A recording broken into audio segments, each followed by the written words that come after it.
این دختره اول که زیر خواب همه است اسمش نوآ هستش که با یه پسری به اسم چت که از اپ دوست جایی با آشنا شدن اومدن رستوران و چت بهش میگه که دونگ غذاتو خودت بده. نوآ هم خیلی بهش برمیخوره و سر شام چت همش راجع به خودش صحبت میکنه که یهو نوآ قاطی میکنه و بهش میگه ما تایپ هم نیستیم و از رستوران میره.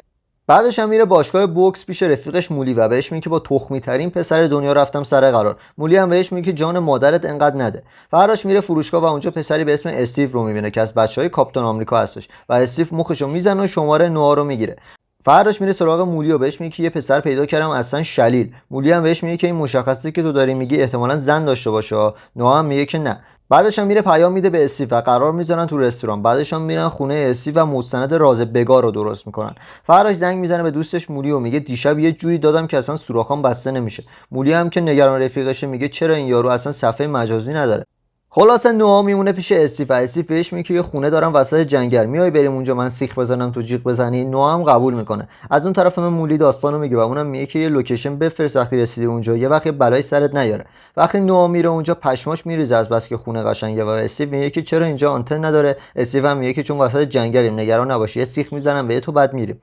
بعدش نوآ شروع میکنه مشروب خوردن که یهو گیج میشه و بیهوش میشه و وقتی بیدار میشه میبینه توی اتاق و استیو بالا سرش وایساده. وقتی هم که میخواد بلند شه میبینه دستاش بسته است و استیو بهش میگه که قرار کونی ازت پاره کنم که قطار از توش رد شه و نوآ هم میرینه به خودش و شروع میکنه گریه کردن و استیو یه داد میزنه که نوآ خایه میکنه و بهش میگه که من دخترا رو میکنم و بعدم میارم اینجا اعضای بدنشون رو میفروشم. بعدش هم استیو میره و نوآ هم تخم میکنه و داد بیداد میکنه که یه دختر به اسم پنی از اون طرف دیوار میگه که داد بیداد نکن فایده نداره، منم همین کارا رو کردم تازه یکی از پامم قطع کرده. از اون طرف مولی میبینه که یه پیامی از طرف نوآ اومده که میگه نگران نباش من حالم خوبه، ولی مولی شک میکنه که نکنه این پیامو نوآ نداده باشه و پی قضیه رو میگیره و تو اینترنت میگره تا یه چیزی پیدا کنه. از اون طرف استیو واسه نوآ غذا میاره و بهش میگه بخور تا چاق شی و بعدش هم من تو رو بخورم. نوآ میگه که حداقل بذار یه حموم برم. وقتی هم که میره سمت حموم به استیو حمله میکنه اما استیو میزنه صدا کفتر و بیهوش میشه و وقتی هم به هوش میاد میبینه که رو تختی مثل بیمارستان هستش و استیو هم بهش میگه هنوز جای تو قطع نکردم ولی عجب بدنی داری. از اون طرف هم مولی میره پیش یه پسره بهش میگه که تو یه دفعه می‌خواستی نوآ رو بکنی خبری ازش نداری غیب شده. اونم میگه که نه ولی دیدمش بهت میگم. شب مولی بالاخره اسم کامل استیو رو پیدا میکنه و میبینه اون اصلا زن و بچه داره و آدرس خونه‌شو رو پیدا میکنه و میره دم خونه‌شون و یه لوکیشن واسه اون پسر سیاه‌پوسته میفرسته که اگه پیدام نشد بیاد اونجا.